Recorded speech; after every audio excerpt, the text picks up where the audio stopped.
Ang programang ito ay rated SPG. Striktong patnubay at gabay ng magulang ang kailangan. Maaaring may masiselang tema, lengguwahe, karahasan, sexual, horror o droga na hindi angkop sa... Alam ko lang, di ba meron tayong mga pasyente sa ICU? Nag-respond sila kapag kinakausap sila ng mga pamilya nila. Diba? What if gawin mo yung kay Sir Pepe? Baka makatulong. Awang-awa naman itong si Doc Lendon Javier habang naabutan niya itong si Annalyn Santos na tulog dito nga sa upuan sa labas ng kwarto ni Doc Pepe. At dito naman na binigyan ni Doc Lendon ng unan itong si Annalyn nang sa ganon ay makatulog siya kahit papaano at hindi magiging pabigat itong kanyang hinihigaan ngayon. At dito naman na masinsinan din na kinausap ni Doc Lendon Javier itong si Annalyn na naalala daw niya nung ito'y nasa stage na ang kanilang pasyente na nasa ICU na sinusubukan ngang kausapin at nagre-response naman.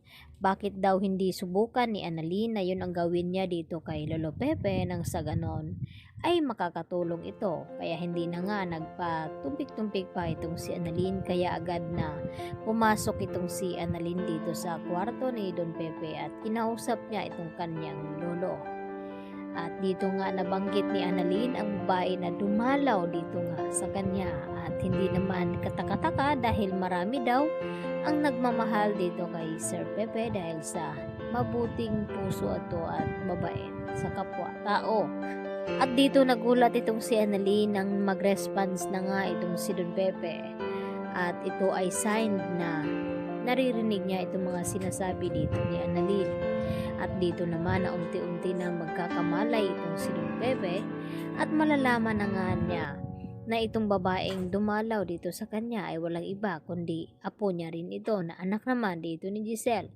At ang gustong mangyari ni Don Pepe na sana raw ay sila muna ang makakaalam at hindi mo na ito makakaalam dito kina Moira at Zoe dahil may plano nga itong si Don Pepe na bubulagain at sorpresahin ni Don Pepe itong sina Zoe at Moira dahil alam niya na sila nga ang may pakana ng lahat na kung bakit nasa ospital ngayon itong si Don Pepe.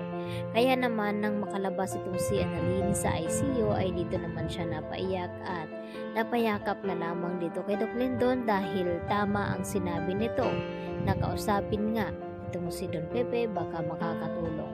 Samantala, dito naman nagkakaroon ng tampuhan itong sina Giselle at itong nga si RJ. At pagkatapos nga nagkasagutan ng dalawa ay dito lumapit itong si Doc Remeneses dito kay RJ at sinabihan ng kapatid na sana raw ay masanay na itong si RJ na mainit talaga ang dugo dito ni Giselle dito kay Moira at kay Zoe dahil sa mga nangyayari noon sa kanila. Lalo pa ngayon na dapat hindi sila mag-away-away at dapat daw ay magkakasundo silang magkapatid dahil nasa stage ng critical na sitwasyon itong ang kanilang ama na si Don Pepe. At dito naman na tila natauhan din itong si RJ na kinakailangan niya rin na humingi din ng sorry dito sa kanyang ate Giselle sa lahat ng mga nasabi nito dahil hindi naman sinadya ni Giselle na mapagbintangan itong si Zoe dahil hindi daw niya mapigilan ang kanyang galit dito sa mag-ina na ito dahil sa dami daw na ginawa sa kanila noon. Sa kabilang banda, nakauwi na nga itong si Lynette dito sa bahay nila Carlos at ganun pa rin na wala pa rin ng babago dahil na-trauma pa rin itong si Lynette kahit nagpasama na nga siya dito kay Chang Susan.